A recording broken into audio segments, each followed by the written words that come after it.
supposed to get out in 2024. Really, she's getting your... She's a model. She's a role model. She's a role model. So they model put it down a year. Yeah. Hey guys, what's going on? I got some breaking news. I don't know if you saw it in the news already, but there has been an arrest in the 1996 murder of Tupac Shakur. If you guys don't know, he was murdered here in Las Vegas. He passed on Colville Street. He was shot. So this is from CNN, and we had the breaking news in Vegas because, well, we watch the news a lot. Yep. So, a grand jury has indicted Dwayne Keith D. Davis on charges of murder with the use of a deadly weapon in the connection of the 1996 killing of rapper Tupac Shakur. Las Vegas authorities announced Davis, who is now 60, was arrested Friday morning in his Las Vegas home, according to authorities. His wife's Henderson home was searched in July as part of the ongoing investigation into the shooting. Shakur was shot and killed while leaving a boxing match on the Las Vegas Strip. He was untimely death. The rapper was just 25 and has been the subject of conspiracy theories and a decades-long investigation. So conspiracy theories saying Tupac never died. He's living in Jamaica. He's in this country, that country, this country. And there are a lot of people, I guess a lot of guys, I guess some people have that gene. They actually do look like Tupac, but it's not Tupac. So, you know. At a Friday news conference, authorities painted Davis as the ringmaster to plot to kill Shakur as retaliation after the attack on his nephew. Davis has long placed himself at the scene of the crime, and he said he was in the front seat of a white Cadillac that came up beside Shakur's car when the shots rang out from the back seat, killing the musician. The rapper was shot 4 times and died 6 days later. For 27 years, the family of Tupac Shakur has been waiting for justice, and his Las Vegas Metropolitan Police Department Sheriff Kevin McCullough, at the news conference. The investigation started out on the night of September 7th, 1996. Is far from over. It has taken countless hours, really decades of work by the men and women of our homicide section to get to where we are today. Jason Johansson, the police department's homicide lieutenant, said the murder was a retaliatory attack after the conflict between 2 gangs based up in Compton, California. Shakur and Marion Suge Knight, the former CEO of Death Row Records, were affiliated with the mob Piru gang in Compton, while Davis was affiliated with the Southside Compton Crips, according to Johansson. Shakur was in Las Vegas to see Mike Tyson box at the MGM Grand Hotel. Members of the Southside Compton Crips, including Davis and his nephew Orlando Anderson, also had attended the event. As both groups were leaving the night, members of the Death Row Records spotted Orlando Anderson near the elevator bank inside MGM, and at that time they began to kick and punch him near the elevator bank, said Johansson. Showing hotel surveillance footage of the night, Shakur and Knight were visible among the men who attacked Anderson. Little did anyone know that it was this incident right here that would untimely lead to the retaliatory shooting and death of Tupac Shakur. Both groups left the hotel. Shakur and his crew headed to a post-fight after-party at a local nightclub.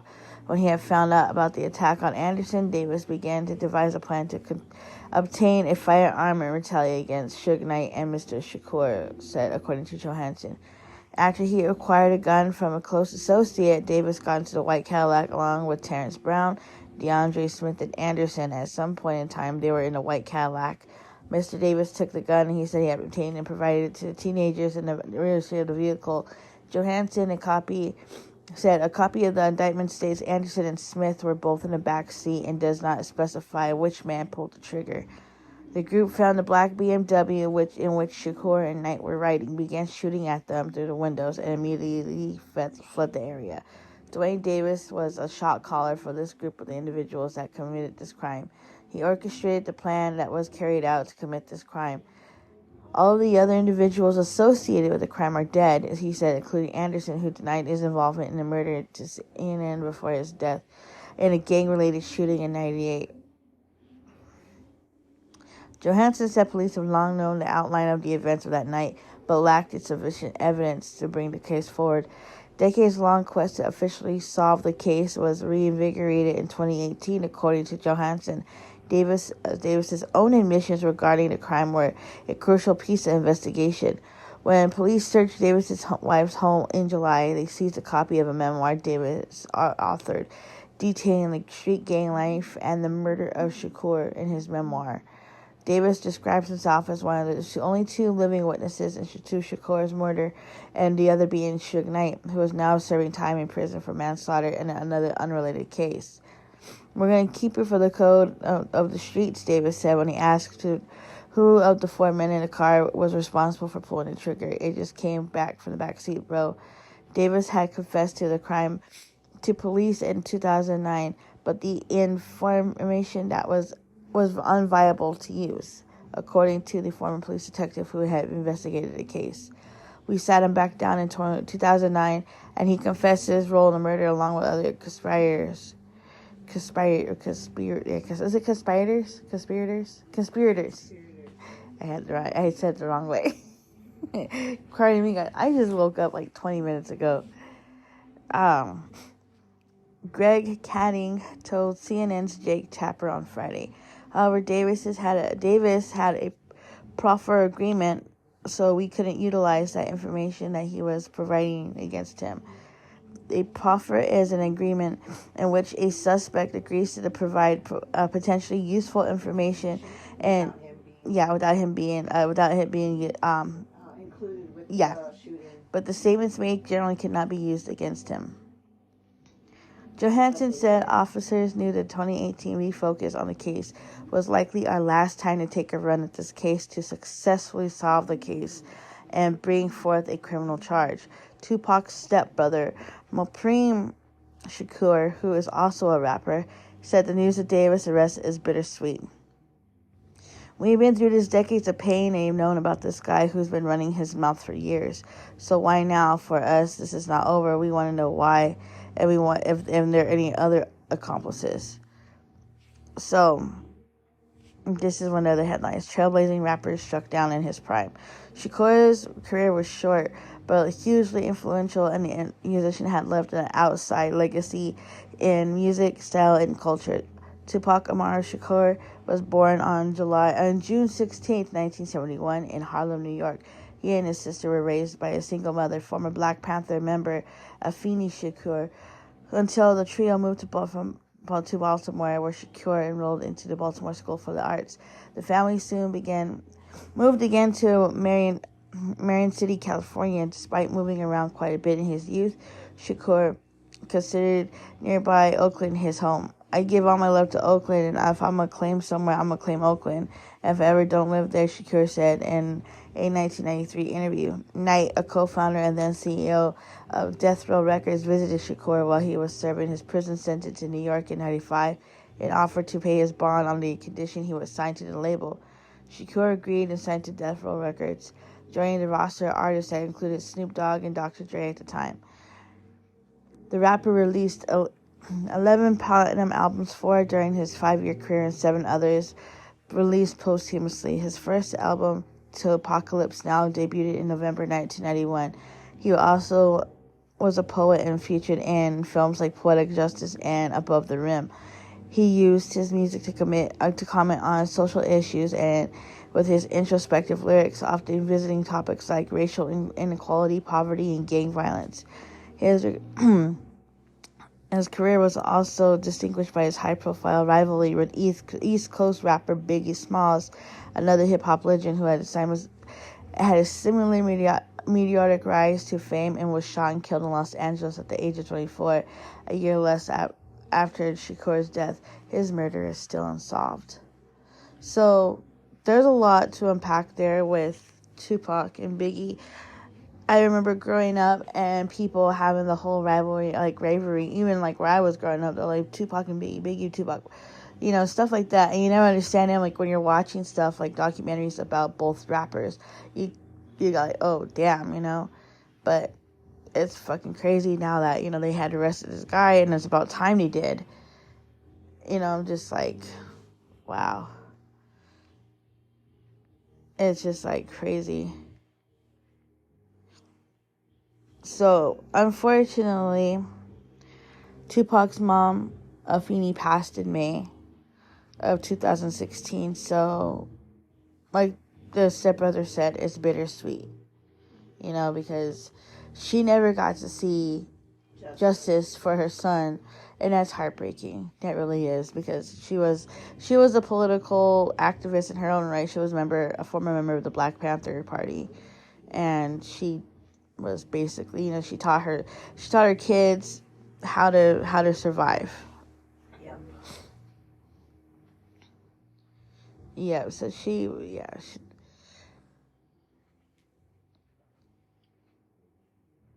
yeah, it's just like, you know, her name actually is Alice Faye Williams. That's her maiden. That's her name. But she changed her name when she married Lumumba Shakur. After she met him, she changed her name to Afeni. Yeah. So like I said, there's a lot to unpack there, and with Biggie Smalls too. There's yeah, the Notorious B.I.G. There's a lot of stuff to unpack there as well, because they said there's similarities from this case to the other case, and it's in the news too. It kind of connects with this one. So they're saying that the recent Tupac killing stemmed from the Biggie Smalls investigation too. So this is like the whole little like knot tying a knot, you know. So after, let's see. Okay, so the shooting deaths of both hip-hop luminaries and rivals Shakur in Vegas and Smalls in Los Angeles 6 months later have always been culturally inseparable, but one man, Dwayne Keefe D. Davis, found himself involved in both investigations. So it wasn't just Tupac, it was Biggie's murder too. So, let me see.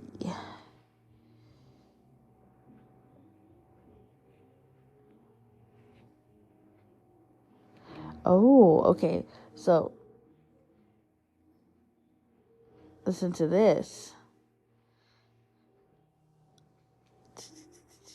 Now retired Los Angeles police detective Greg Cading was assigned to investigate the slaying of Smalls, whose legal name was Christopher Wallace, and in 2009 intervened Davis as a person of interest in the case. Davis had been at the party at the Peterson Automotive Museum that night that Wallace had just left and was shot.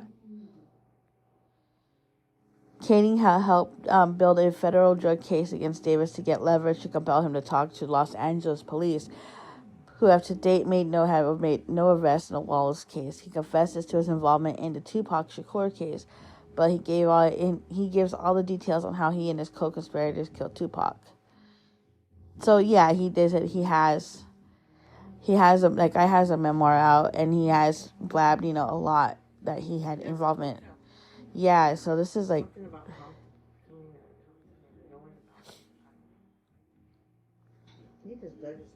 Yeah, they say he essentially talked himself right into jail. And he has been he's been long known to be a suspect for a very long time. His nephew, the one that's sitting behind him, yeah. Said he just heard shots coming from the back. Yeah. Was his nephew. He died. I don't know how he died. I don't even know. I want to see. So 3, the driver, the other passenger, and his nephew, and him. All 3 of them are gone.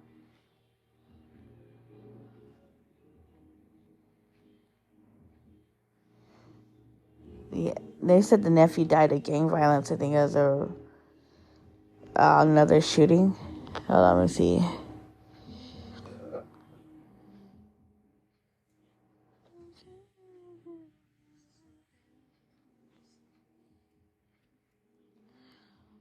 Yeah, so they said that his nephew did die of gang violence. Well, reap what you sow.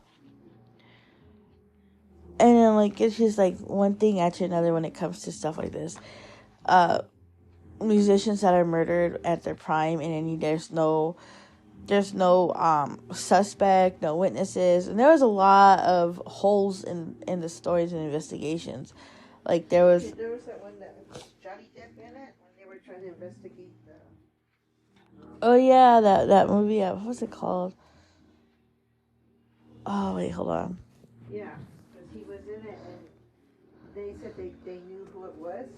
Yeah. Remember, I don't know if they got killed or not in that movie. Because getting threats like, don't stick your nose where it's not wanted or something. Yeah. It was a movie I remember. They were hitting home, so.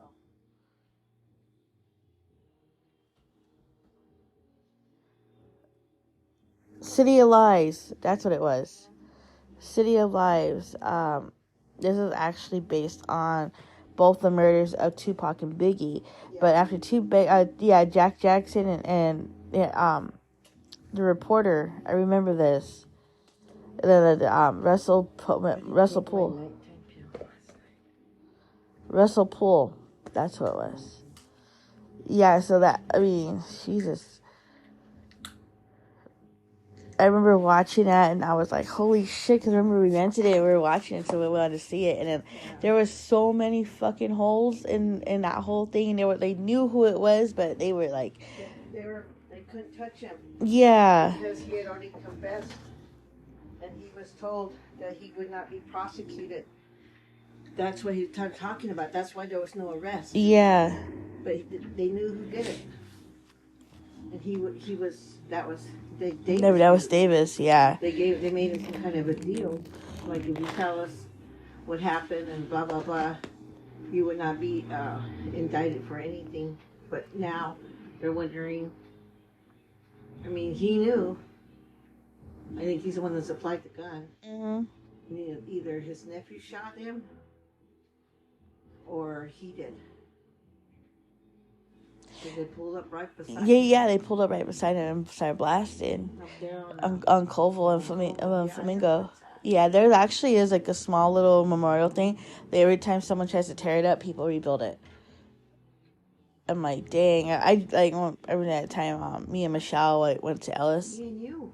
Yeah, when we did go, remember? Remember we stopped right there? Yeah. I said, we had to cross the street. I said, isn't this where Tupac got shot? Because I was looking up at the side. Yeah. And he said, look, they have a little memorial and all that stuff.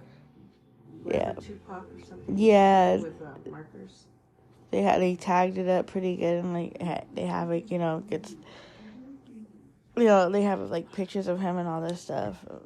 I mean, it's a sad case where a rising star comes up and then they're taken out, and at their moment of their prime, you have musicians like I said, Biggie, Tupac, you have Aaliyah, and just goes by. Yeah. Your time's up, your time's up. Yeah, and sometimes you wish it wasn't. And to me, it's kind of sad. Like, once the person passes, their music becomes bigger. Yeah. But Tupac was an influential rapper, as some say, because he was a lyricist. He was what you call original rap. It's not like today where it's like just mush mouth mumble.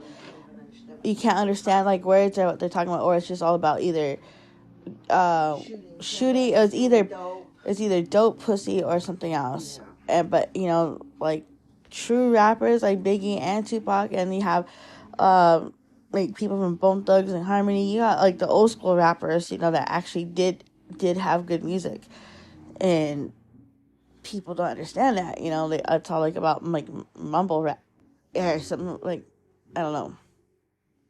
But anyways, this was just our take on it, and I wanted to kind of touch base on it because I never really cover these type of things, but seeing that it's like something from my era when I was growing up, and I was like, 6 when that happened? And yeah, it shows nuts because I didn't know, and then like when I grew up listening to his music, I was like, oh, okay, and like I was like, wow. All right, so with that being said, kiddies, I am out. Alexa, play Hail Mary by Tupac. Hail Mary by Tupac on Amazon Music.